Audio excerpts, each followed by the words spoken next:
নমস্কার বন্ধুরা, KM Bengali food and লাইফস্টাইলে তোমাদের সবাইকে স্বাগত জানাই। আজ আমি হাজির হয়েছি দারুণ টেস্টি গ্লাস কাট মাছ আলু পুঁইশাক ডাঁটা দিয়ে ঝোলের রেসিপি। খুবই কমন একটা রান্না, প্রায় প্রতিটি বাঙালি বাড়িতে হয়ে থাকে। তবে আমি কেমনভাবে বানাই সেটাই শেয়ার করছি। আশা করছি তোমাদের খুব ভালো লাগবে। আর ভালো লাগলে অবশ্যই একটা সাবস্ক্রাইব করে পাশে থাকার অনুরোধ রইল। চলো রেসিপিতে যাওয়া যাক। এখানে 6 পিস গ্লাস কাট মাছ ধুয়ে জল ঝরিয়ে রেখেছিলাম। তারপরে হলুদ দিয়ে দিলাম, হলুদ দিয়ে নুনটা দিয়ে দিলাম। নুন হলুদ ভালো করে মাছের সাথে মিশিয়ে নেব। মাছগুলো নুন হলুদ দিয়ে ম্যারিনেট করে নিয়ে 5 মিনিট রেখে দেবো। তারপরে চলো কড়াইতে ভাজতে চলে যাই। কড়াটা ভালো করে গরম করে নিয়েছি, তারপর সর্ষের তেল দিয়ে দিয়েছি। তারপর দেখো অল্প একটু লবণ ছড়িয়ে দিলাম। লবণটা দেওয়ার পরে এবারে কড়াই থেকে একদম ধোঁয়া ওঠা পর্যন্ত অপেক্ষা করে মাছগুলো এক এক করে আমরা সব ছেড়ে দেব। মাছগুলো ছেড়ে দেওয়ার পরে তোমাদের আমি দেখাচ্ছি সঙ্গে সঙ্গে উল্টে, একটুও কড়ার গায়ে লেগে যায়নি। এই নুন দেওয়ার কারণে মাছগুলো কড়ার গায়ে লেগে যাবে না। এরপর মাছগুলো কড়াইতে দেওয়ার পর কিছু সময় অপেক্ষা করব। তারপর নিচ থেকে সুন্দর একটা রং ধরে যাওয়ার পর আমরা মাছগুলো হালকা হাতে উল্টে পাল্টে দিচ্ছি। এরপরে মাছগুলো আমরা নামিয়ে নিচ্ছি। এরপর মাছগুলো তুলে তোমাদের একবার দেখাচ্ছি। দেখো কত সুন্দর লাল লাল করে মাছগুলো ভেজে নেওয়া হয়ে গেছে।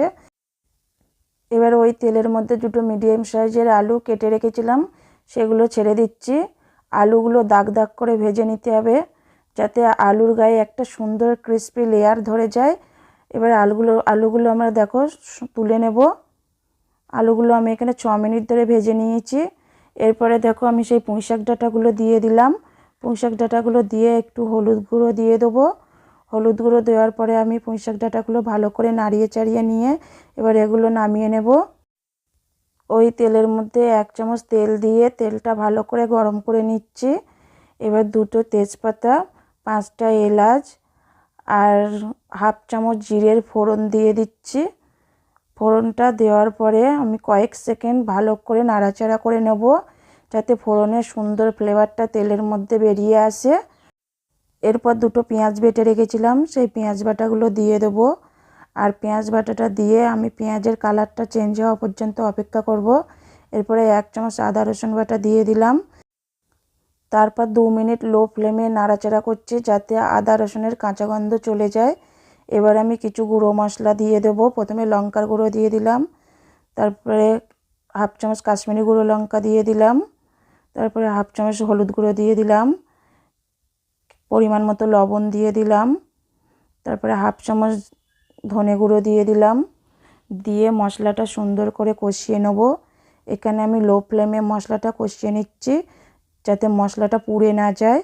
এবার দেখো 2টো টমেটো পেস্ট করে রেখেছিলাম, সেই টমেটোর পেস্টগুলো দিয়ে দেব। পেস্টটা দিয়ে আমি ভালো করে এখানে নাড়িয়ে চাড়িয়ে নেব, যাতে টমেটোর কাঁচা গন্ধটা চলে যায়। এবার দেখো সুন্দর করে মশলাটা আমি এখানে 5 মিনিট ধরে কষিয়ে নিয়েছি। এরপরে সেই ভেজে রাখা আলু আর পুঁইশাক ডাঁটাগুলো দিয়ে দেবো। দিয়ে আবার একটু আলু পুঁইশাক ডাঁটার সঙ্গে মশলাটা ভালো করে মিশিয়ে নেব। এখানে আমি প্রায় 2 মিনিট ধরে পুঁইশাক ডাঁটা আলু আর মশলা ভালো করে কষিয়ে নিয়েছি। এবার সুন্দর করে দেখো কষানো হয়ে গেছে। এরপরে আমি জল দিয়ে দেব। যেহেতু এখানে আমি আলু মাছের ঝোল করছি, সেই জন্য আমি একটু জলের পরিমাণটা বেশি দেব। দিয়ে দেখো ঝোলের সাথে আমি সেই মশলাটা ভালো করে একটু নাড়িয়ে চাড়িয়ে নেব।